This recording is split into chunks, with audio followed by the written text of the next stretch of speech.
BlackRock is literally taking over the world. Now, I'm not saying that's a good thing, but they are giving us the exact blueprint for you to take advantage of the greatest wealth transfer in history. In today's video, I'm going to show you how BlackRock, Larry Fink, is making moves that are earth shattering, that are going to change the financial system as you know it. The Trump family is quietly positioning themselves and is ready for this massive transition by 2030. I'm going to show you how a year ago I predicted that this was going to happen. And now here we are. The reason why I stay so stoic, the reason why I stay so calm, and if you're watching this video today on August, what is the date today? August 18th, 2025, the markets are deeply in the red. Why I love red, because that's where wealth is built. You have to understand, number one, do you know why you hold what you hold? I know why XRP is my number one holding. I know why Bitcoin is my number two holding. I'm very strategic, I'm very poised, and I'm very calm. I have an entry plan on the way down.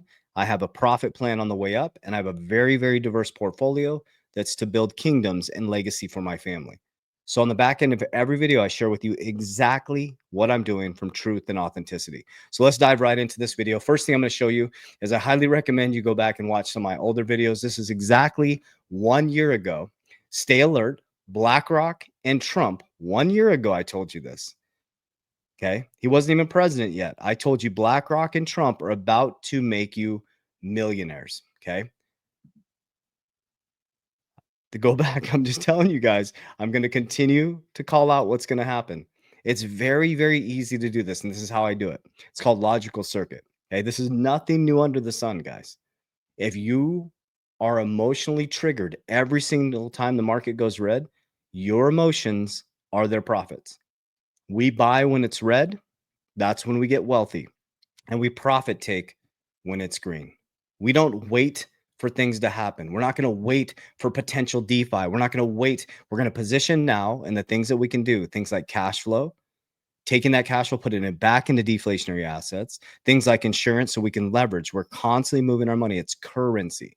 Okay, so this was a massive announcement right here, guys. So Cointelegraph posted this, says new BlackRock chief executive Larry Fink appointed interim chairs of the World Economic Forum board. Now, remember, the World Economic Forum, Larry Fink sits on the board of trustees for the World Economic Forum. His mission is to move the World Economic Forum strategies forward. So here's a statement from Larry Fink and Andre Hoffman, interim co-chairs for the World Economic Forum. So let's just listen to this. Let's pay attention to what they say. Excuse me. We are honored to take on this leadership role on the interim basis at a pivotal time for the World Economic Forum.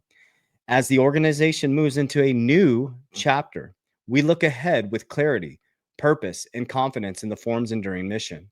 The world is more fragmented and complex than ever, but the need for a platform that bridges together businesses, government, and civil societies has never been greater. We believe the forum can serve as a unique catalyst for the cooperation, one that fosters trust, identified shared goals, and turns dialogue into action. We remain optimistic. The forum is an opportunity to help drive international collaboration in a way that not only generates prosperity, but distributes it more broadly. This renewed vision can promote open markets and national priorities side by side while advancing the interest of workers and stakeholders globally. We look forward to helping shape a more resilient and prosperous future and to and strengthen the forum and its indispensable institution for public and private cooperation. The public and private sector are coming together. Well, let's take a look here. So this is BlackRock's iShares Bitcoin Trust. So this is since their announcement of their Bitcoin ETF in 2023. Remember, Trump and Larry Fink both flipped. Trump told us 3 years ago he was getting into crypto. He came back and ran as the crypto president. He told you that cryptocurrency was used for money laundering in his last presidency, but he also told you 7 years ago in his presidency, we're going to be on an even playing field monetarily before we know it. Now, here we are. He has his own DeFi platform, World Liberty Financial. They are the number one, his DeFi platform and his son's DeFi platform is the number one fastest growing stablecoin, USD1. They're about to go be tradable, World Liberty Financial token. I believe World Liberty Financial is going to become one of the greatest DeFi platforms where you are in control. But this is BlackRock's Bitcoin trust holdings since their inception. Look at this. Look at this, guys. It just keeps climbing, keeps climbing, keeps climbing, keeps climbing. And so when Bitcoin people tell me Bitcoin's a fraud, it's like, nah, I don't think so. This was created in 2009 as, think about this. In 2009, Satoshi, some pseudonymous person, creates Bitcoin.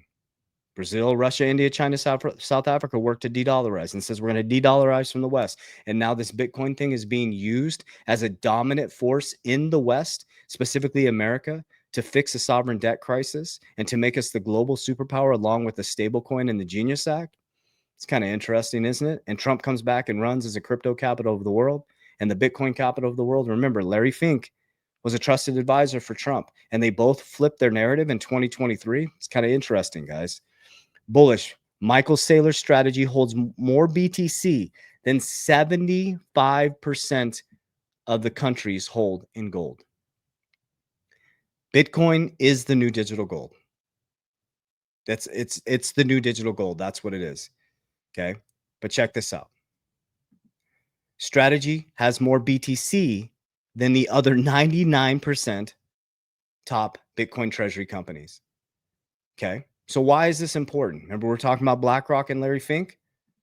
So if Bitcoin was a fraud and MicroStrategy's was going to collapse, okay, so Larry Fink is the number one asset manager in the world, okay? Number one, let's use logic. Number one asset manager in the world. Over 11 trillion assets under management, larger than most global GDPs. He is now the interim leader of the board for the World Economic Forum. Remember, you're going to own nothing and be happy? 95% of the supply of Bitcoin is gone. 5% is left. It's the most scarce asset in the world. Okay. So we talked about BlackRock, their domination in Bitcoin, number 2 holder in the world now. MicroStrategies is a dominant force, strategy B, in the Bitcoin space in Bitcoin treasuries. Well, if Bitcoin was a fraud and it's going to go to zero and it's going to collapse, and MicroStrategies is a Ponzi scheme, right? And look up the definition of a Ponzi scheme and understand how the mechanism is set up or what he's doing with this treasury. Guys, it's not going to collapse. Take a look at how low the leverage is and what it would need to go to for a long enough period of time to see if it was going to collapse. But if you take a look at this right here, who is the top 3 holder in strategy B, MSTR? BlackRock. Vanguard is number 1. Vanguard is number 1. BlackRock is number 3. Do you think that they might know a little bit more than us crypto influencers? Do you think that Larry Fink, who's sitting at the board of trustees and now picked as an interim leader of the board for the World Economic Forum, who is meeting with the top global leaders in the world, has a little bit of more insight than crypto influencers, crypto YouTubers, TikTokers, to include myself? Think about that for just a moment. We got to use logic. Okay, so we got BlackRock, Larry Fink locked in on Bitcoin. We got Michael Saylor, Strategy B, the largest treasury dominating everybody. And BlackRock is a number 3 holder in MicroStrategies, Strategy B. Don't you think if he thought Strategy B or MicroStrategies was going to collapse, that he would make some strategic moves? Or maybe is there something bigger that we don't know about? Okay, so let's talk about the Trump family. Trump bought another 8,600,000 Ethereum and 10 million BTC. Look at this, guys. And Eric Trump keeps saying, buy the dips, buy the dips, buy the dips. Now, in the top 100 public companies for treasuries, for Bitcoin, Trump Media, oh, they're number 8 now. Look at this. The race, okay, they went down from 6 to number 8. They're in the top 10 in the world. They're higher than Coinbase, guys. Trump's company is higher than Coinbase for their Bitcoin treasuries. This is on the World Economic Forum. It was posted on June 19, 2025. What is the protocol economy and how is it impacting the crypto world? Blockchain and tokenization can bring operational efficiency, transparency, and real-time record keeping to traditional assets management. Token Token economies drives decentralization, write down that word DeFi, innovation in the protocol economy, uses a cryptocurrency to incentivize everyone along with the chain and increase network effects. Tokenization is a structural shift, much like other technology waves, such as internet and cloud computing. Okay. And I'll leave you with this and then we'll go to exactly what I'm doing. Breaking Federal Reserve to scrap Federal Reserve program devoted to policing banks and Bitcoin and fintech companies. Okay, so here's what's happening. So the public and private sector are coming together. Trump said 7 years ago, we're going to be even playing field monetarily before you know it. Okay. I pay attention to what BlackRock's doing, what Trump family's doing, what Ray Dalio is doing, what Kathy Woods is doing, Robert Kiyosaki is doing. Okay. None of us influencers are getting insight. Nobody's reaching out to us saying what Larry Fink is doing or what these big banks are doing. This stuff is planned out well before it's announced to the public, guys. They quietly built the infrastructure and now the narrative is changing. First, they resist it. Then they sue it. Then they regulate it. Then they join it, Draper. We are now in regulation and joining phase. And if you are price sensitive, and if things like today on this date, where the markets are red, you're panicking, you're going to get wrecked 100% of the time. The number one thing you should be asking is why you're invested in something, not what. I absolutely adore and love red days because I understand what I hold. So I focus on four things. Cash flow. Cash is trash. I want cash flow from businesses, cash generating dividends. Okay. I'm constantly creating cash flow with my income. Okay. Income comes in. I'm creating cash flow with my cash flow. I invest into deflationary assets that are opposite of the collapsing, well, I would say transitioning with the Stablecoin Genius Act. It actually bought the American dollar a lot of time, right? It was a genius move. I would say a transitioning US dollar, right? But I'm not going to sit in the US dollar or any type of fiat fake system that's not backed by anything where you become poor every single year if you don't beat 2% inflation. So I transmute my cash into deflationary assets that have a fixed supply, hence things like XRP and Bitcoin. XRP is my number one. Bitcoin's number two. I'll go over my portfolio in just a second. Okay. Every single month, I pump money into my premiums, which I consider my protection bucket, my leverage bucket, and my compounding and tax free retirement bucket. And then number four, I have two components that create a leverage. I have my Bitcoin bank, which is my deflationary assets, fixed supply, cash flow goes into deflationary assets, growing my Bitcoin bank. And I have my insurance bank. So then I have number four, which is leverage, richest man in Babylon. Okay, so when I get paid, I richest man in Babylon. I put it into something that's deflationary that's going to grow. I create a brother or sister by profit taking, putting it into insurance. From insurance, I can use low leverage at 5% every single year to do what? To buy more cash flow or buy more deflationary assets, making my leverage bucket bigger and bigger and bigger. What happens is everybody's like, oh, let me just hold on to this and watch it go up and watch it go down. And I'm just going to, stake a little bit and earn about 4% interest. We're moving our money. We're moving, guys. We're moving. We're grooving. We got high risk dividends, de-risking out into deflationary assets. We're constantly moving. It's called currency. Okay. I take profits. I'm in the markets to be profitable. Okay. I'm in the markets to build a legacy for my family. So here's how it works. I hold Bitcoin forever. Okay. Bitcoin is leverage to me. It's a bank. I'm not going to get my biggest bang for my buck from Bitcoin, but I'm actually practicing what I preach and I'm using it to build wealth. So I use Bitcoin at low leverage to buy cash generating businesses. I bought my firm. Okay. Once it's paid off in April, I'm going to take that low leverage again. I take very low leverage and I'm going to buy more cash flow. And I'm going to keep doing that. I'm going to keep doing that. So if Bitcoin supposedly is going to collapse and go to zero in 10 years, along the way, I bought a bunch of cash flow. So if it went down to zero, I bought 6 or 7 cash generating businesses or dividends or whatever it is. So the next 6 years, I'm going to continue to buy cash flow. Okay. I don't believe in what people are saying. I think Bitcoin is the future gold. It's digital gold. That's what it is. Okay. Then altcoins, all other cryptos, I exit 50% on the way up by exit targets. We call them profit taking. Okay. I'm not emotional about this. My next target for XRP, of 50%. So 50% is set off to the side with Bitcoin, never touching it, legacy. Okay. And it's different. This is what's important. It's different for if you're just getting in, hold to the next bull run. There's no reason to exit. Okay. Just accumulate dollar cost average. Okay. Buy the dips to be non emotional. You're buying the bottom of the future top, guys.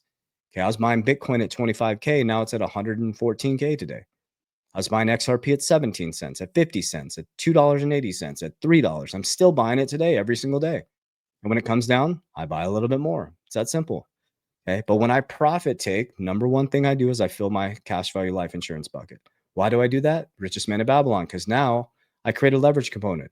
After I stuff some money in the beginning of these, I now have cash that I can leverage from the insurance company, tax free, at 5% for the year, around 5%. So if I can borrow at 5% off $100,000, that's 5% per year. Imagine if I can get a dividend that's crushing the hurdle rate and I pay it off. What happens when that's paid off? I now have free house money. Do you see what we're doing? Creating cash flow. Every single, all my cash flow that comes in, cash, in deflationary assets into cash generating dividends. Cash flow comes in from the dividends, deflationary asset, profit taking. It just keeps building. It's an ecosystem that when it's built, it feeds itself. Okay. That's freedom. Now, the biggest thing is to speak from your own authenticity. That is the key to this. Okay. I hold XRP and I hold Bitcoin. I'm only going to speak from what I actually do. I'll never share with you something I'm not doing myself. Okay. I think that's very, very important. So I hope this information reaches your heart well. I'd highly recommend you go and watch that video that I posted a year ago. There's a lot of videos if you go back to 2020 where I predicted that banks are going to custody your crypto. I got made fun of, I got ridiculed, and now banks are going to custody your cryptocurrency. And here's what's about to happen. It's from 2025 to 2030, you're going to see some of the largest wealth built in our living history. But as we go into 2029, you're going to experience hyperinflation. Okay. They're going to print in lower interest rate environments and they are going to boom these markets. But what's going to happen is people are going to feel really wealthy. So they're going to buy a bunch of shit. They're not going to build an empire. They're not going to invest in like cash value life insurance. They're not going to invest in cash flow. They're not going to invest in securing their family. What they're going to do is they're going to buy Lambos. They're going to buy bigger houses. They're going to buy stuff. Okay. If you ever see me purchasing a liability, I actually have something very cool to show you guys because I've been very disciplined as I have a liability that I'm about to get that was paid for by assets. It just takes patience. It just takes persistence. It just takes focusing on making sure your family is secured first. Once your family is secured, and only when your family is secured, do you buy the stuff that you want. And then you buy it with OPM, other people's money. That's how a legacy is built. I love you guys. I appreciate you. As we always say, Warriors, rah, let's get your shit together. God bless you.